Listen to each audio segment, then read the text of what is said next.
పాత నిబంధనలో దీపస్తంభం గురించి మనం చూస్తాం. ప్రకటన గ్రంథం 2వ అధ్యాయంలో కూడా యేసుక్రీస్తు ప్రభువారు 7 దీపస్తంభాల మధ్యలో సంచరించు ఆయన కనిపిస్తారు. దీపం స్తంభం అలాగా ఒక్కొక్క దీపంతో మాట్లాడినట్టుగా మనం చూస్తున్నాం.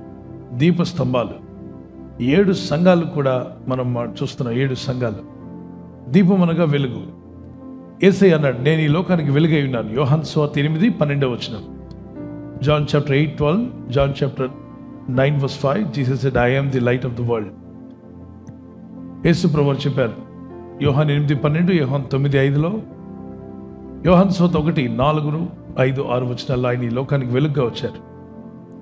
మత్తయి సువార్త 5:13, 14. మత్తయి సువార్త 5:14. మీరు ఈ లోకానికి వెలుగై ఉన్నారన్నాడు. ఆయన వెలుగుగా వచ్చాడు. ఆయన వెంబడించిన వారితో అన్నాడు, ఆయన శిష్యులతో, ఆయన వెంబడిస్తున్న వారితో, ఆయన వాక్యాన్ని విని వాక్యానికి లోబడిన వారితో, ఇప్పుడు మీరు కూడా ఈ లోకానికి వెలుగే. సో మనం వెలుగుతూ ఉండాలని దేవుని చిత్తం. సంఘము 7 సంఘాల కాలంలో కూడా వెలుగుతూ ఇతరులకు వెలుగునిస్తుంది. ప్రతి క్రైస్తవుడు తాను వెలుగుతూ ఇతరులను వెలుగునిస్తూ ఉండాలి. దీపస్తంభం మధ్యలో ఆయన నడిచినట్టుగా ఉంది. 7 దీపస్తంభముల మధ్యలో సంచరించేవాడని ఆయనకి పేరు. ప్రకటన 2:1, 2, 3, 4 వచనాల్లో ఆయన ఎవరు అంటే 7 దీపస్తంభాల మధ్యలో సంచరించేవాడు. యేసు ప్రభువు ఏమన్నారు?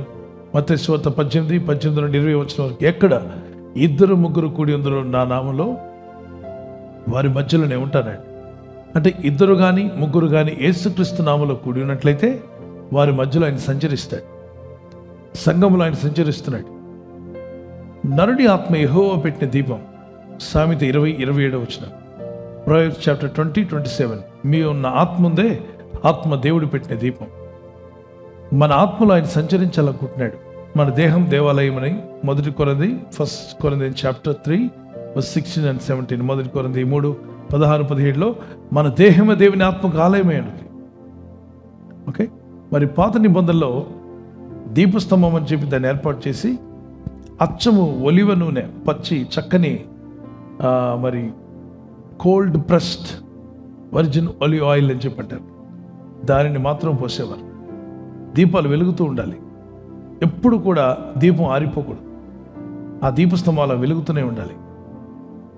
మనం కూడా చూడండి, మన దేశంలో అంటే ప్రభుని నమ్మకం ఉంది కూడా, సాయంత్రం 6 అయితే దీపం ఉండాలి ఇంట్లో అని చెప్పేవాడు. దీపం ఆరిపోకుండా ఉండాలని దేవుని యొక్క వాక్యం సెలవిస్తుంది. మీలో ఉన్న ఆత్మను ఆర్పకుడి అన్నాడు. యోహాను సువార్త 1 తెస్సలోనిక 5:16-18 వరకు. మీలో ఉన్న ఆత్మను ఆర్పకుడి. మనిషిలో ఉన్న ఆత్మ ఉంది, ఈ ఆత్మ ఆరిపోకుండా ఉండాలి. పరిశుద్ధాత్మ దేవుడు మనకి ఇస్తాడు. ప్రార్థనా ఆత్మను, ప్రార్థనా జీవితాన్ని ఆర్పేయకండి. కొందరు బాగా ప్రార్థిస్తారు, కొన్నాళ్ళు పోయాక ప్రార్థన అలవాటును పోగొట్టుకుంటారు. ప్రార్థన దీపాలు తిరిగి వాళ్ళు ఎంత ప్రార్థిద్దామన్నా ప్రార్థన సరిగ్గా రాదు.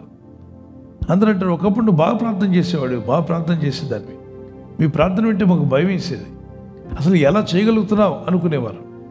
కానీ ఇప్పుడేంటి నువ్వు ప్రార్థన చేయలేకపోతున్నావు, కష్టపడుతున్నావేంటి అంటే ప్రార్థన ఆత్మను ఆర్పేసుకున్నాడు. ప్రార్థన దీపాన్ని దేవుడు మీకు ఇచ్చిండి, దాన్ని ఆర్పివేయకండి.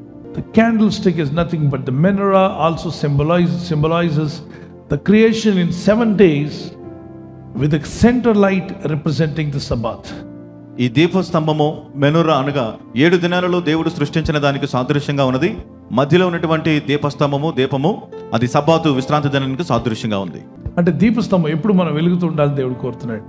మీరు వెలుగుతూ ఇతరులను వెలిగించండి. కోతుని వెలిగిస్తే అది వెలుగునిస్తుంది అందరికీ. అది తాను కరిగిపోతున్న ఇతరులకు ఆఖరి వరకు వెలుగునిస్తూనే ఉంటుంది. క్రైస్తవుడు పరలోకం వెళ్ళేదాకా తాను వెలుగుతూ చీకటిలో ఉన్న వారికి వెలుగునిస్తూ చీకటి బ్రతుకులను వెలిగించే వ్యక్తిగా ఉండాలి.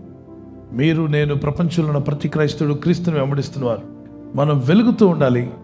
వెలుగును ప్రకాశింపజేస్తూ ఉండాలి. క్రీస్తు వార్తను అందించడమే వెలుగు.